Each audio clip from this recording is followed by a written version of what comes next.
Assalamualaikum warahmatullahi wabarakatuh. Selamat pagi anak-anak. Gimana kabar kalian hari ini? Semoga kalian semua selalu dalam keadaan sehat walafiat ya. Nah, hari ini pelajaran PLBJ-nya kita melanjutkan pembelajaran yang kemarin ya. Kita masih belajar pada yang bab 12 ya, tentang kebakaran. Nah, ada yang masih ingat kemarin kita sudah belajar tentang apa? Kemarin kita sudah belajar tentang sebab dan akibat dari kebakaran ya. Nah,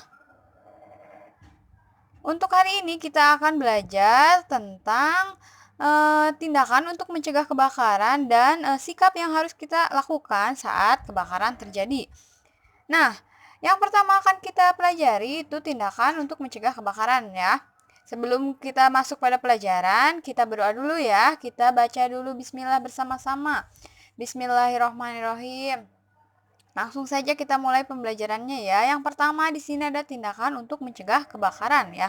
Ada beberapa tindakan untuk mencegah kebakaran, mencegah terjadinya kebakaran ya. Yang pertama ada hindari penggunaan kabel yang tidak berstandar. Nah, kabel ini kan ada berbagai macam ya.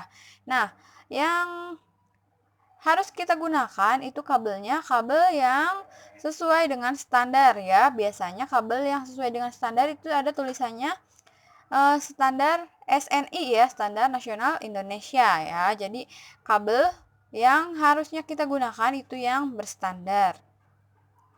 Yang kedua, ada tidak membiarkan lilin menyala saat akan pergi keluar rumah. Nah, kalian harus perhatikan ya ketika kalian mau keluar rumah, pastikan tidak ada lilin yang menyala ya, harus dimatikan terlebih dahulu lilinnya kalau mau keluar rumah ya. Nah, untuk kompor juga sama ya. Untuk kompor juga sama ketika kita mau keluar rumah, kita harus mematikan kompor ya. Harus lihat dulu kondisi kompor sudah mati atau belum ya. Sebelum kita meninggalkan rumah, apalagi kalau di rumahnya tidak ada orang ya. Yang ketiga ada jangan lupa mematikan kompor di dapur. Nah, ini baru saja Ibu jelaskan ya. Jadi jangan sampai kita lupa mematikan kompor ya. Kita harus selalu ingat, harus selalu melihat kondisi kompor kita ketika sudah digunakan itu harus segera dimatikan ya. Kalau keluar rumah juga harus dilihat dulu kompornya sudah mati atau belum, baru kita bisa meninggalkan rumah ya.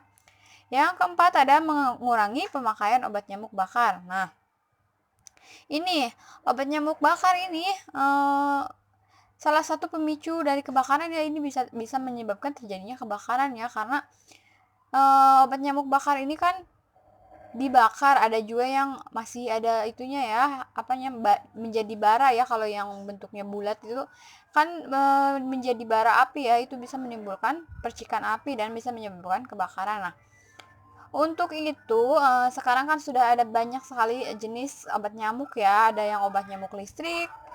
Nah, untuk menyiasatinya kita bisa menggunakan obat nyamuk yang listrik ya.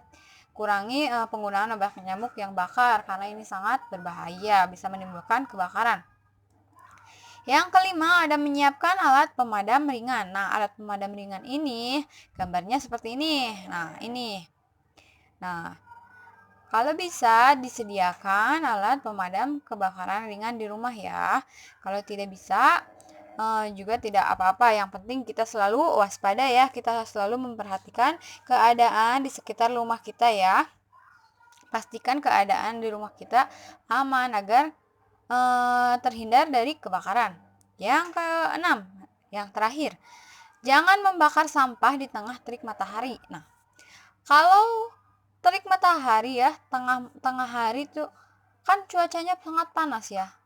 Jadi ketika kita membakar sampah pada saat cuaca terik, itu akan menambah udara itu akan bertambah panas ya, sehingga itu dapat berbahaya, dapat menimbulkan kebakarannya. Jadi kalian harus menghindari membakar sampah pada saat tengah terik matahari ya.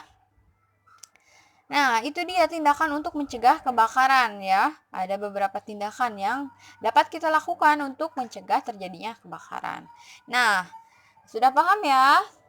Setelah ini, setelah kita membahas tindakan untuk mencegah kebakaran, itu di sini ada sikap sikap yang harus kita lakukan saat terjadi kebakaran. Nah, ketika terjadi kebakaran, apa saja sikap yang harus kita lakukan? Kita bahas bersama-sama ya. Yang pertama ada usahakan memadamkan api sebisa mungkin. Nah, untuk memadamkan apinya ini biasanya bisa kita lakukan dengan menggunakan kain yang kita basahi. Kainnya kita basahi terlebih dahulu, lalu kita kain itu kita letakkan pada api tersebut. Nah, itu bisa digunakan untuk memadamkan api yang masih kecil ya. Nah, jadi ketika kita melihat ada percikan api itu ketika masih kecil kita usahakan langsung mematikannya ya.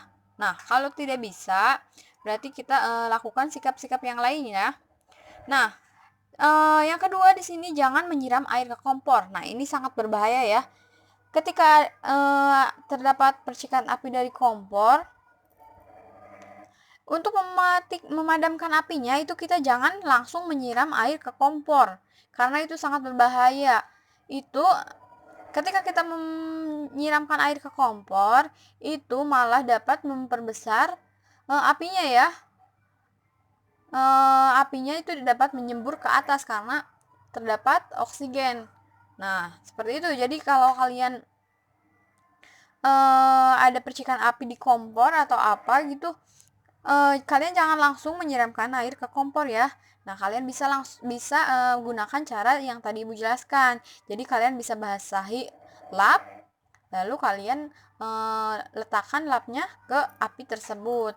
Kalau apinya masih kecil, insya Allah bisa padam ya. Selanjutnya ada segera putuskan aliran listrik secepatnya ya. Jadi ketika terjadi kebakaran kalian harus secepatnya mematikan aliran listrik ya, karena ketika aliran listrik masih menyala itu akan memperparah kondisi. Jadi itu akan menyebabkan apinya menyebar cepat, lebih cepat ya. Jadi karena adanya aliran listrik jadi apinya bisa menjadi lebih membesar ya. Yang keempat, di sini ada segera minta bantuan pada masyarakat sekitar.